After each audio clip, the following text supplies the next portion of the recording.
Welcome back, ladies and gentlemen. Today's topic will be how empaths become the narcissists narcissists. The coldest, darkest, and farthest celestial body in our solar system is Pluto, the enigmatic reddish-colored planet. Yep. Pluto, the planet that is furthest distant from the Sun, is exceedingly secluded and travels below a regular orbit. Pluto, the god of the underworld in classical mythology, is cool-headed, discreet, and stealthy. It excels in birth, death, change, the underworld, and revolt. Many people don't know that it's possible to have these qualities without becoming a pushover. Don't forget to hit the subscribe button and the notification bell symbol, then select all notifications to never miss a video upload from us. An empath can also be aggressive. True empaths despise the spotlight, much like Pluto, but they also have a healthy amount of self-worth and self-awareness. Therefore, unlike what you may believe, they don't require your approval. They stand out because of their cool, collected, and reserved demeanor. They are the ones that observe others while seated in a corner. They naturally and effortlessly analyze people, thus they do not readily put their trust in others. In general, empaths are highly good and selfless people. They are never ones to cause trouble or bother anyone, but they are innately aware that their kindness will draw toxic, narcissistic, and psychopaths. The majority of the time, lower-range narcissists, sociopaths, and bullies are kept at bay by their chilly features, which occasionally crack a smile, occasionally confrontational physiques, and silent demeanor. They struggle with narcissists who are more intelligent and covert, though. These people are just as low in self-worth as the most toxic individuals, yet they are cunning enough to slip by coming off as friendly. As their primary source of narcissistic feeding to cover up their inadequacy, these narcissists frequently prefer to verbally abuse or intimidate the empaths. Empaths make easy targets for the covers because of their selfless, caring nature, ability to handle a lot of stress, and lack of sensitivity to little slights.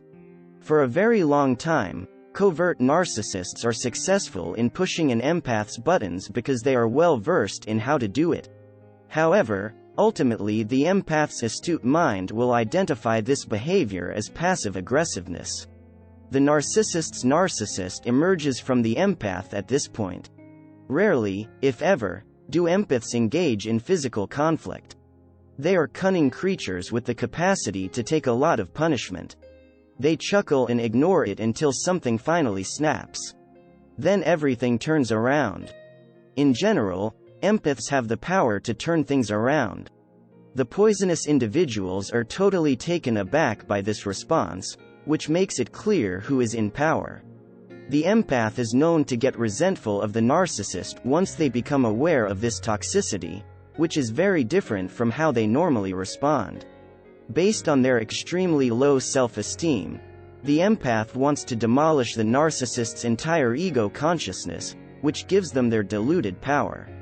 The same lack of empathy that the empath symbolizes may be found in narcissists.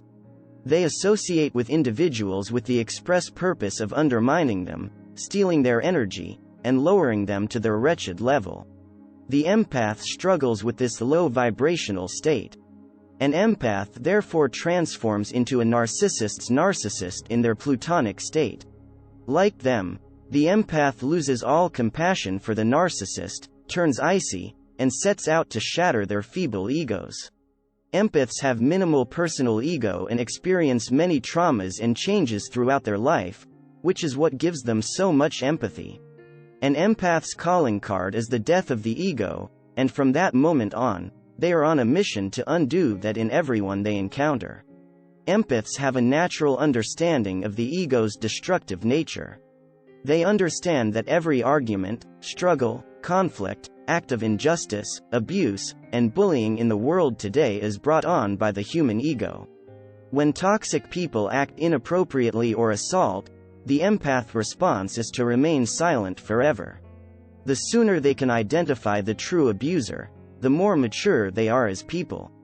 Therefore, The majority of negativity directed at empaths is a reflection of the negative things the person engaging in toxic behavior did to themselves or how they saw themselves.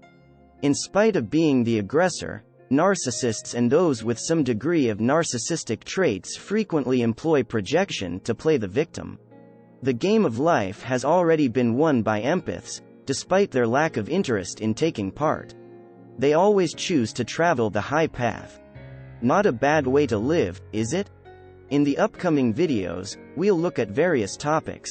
Thank you for taking the time to watch our channel.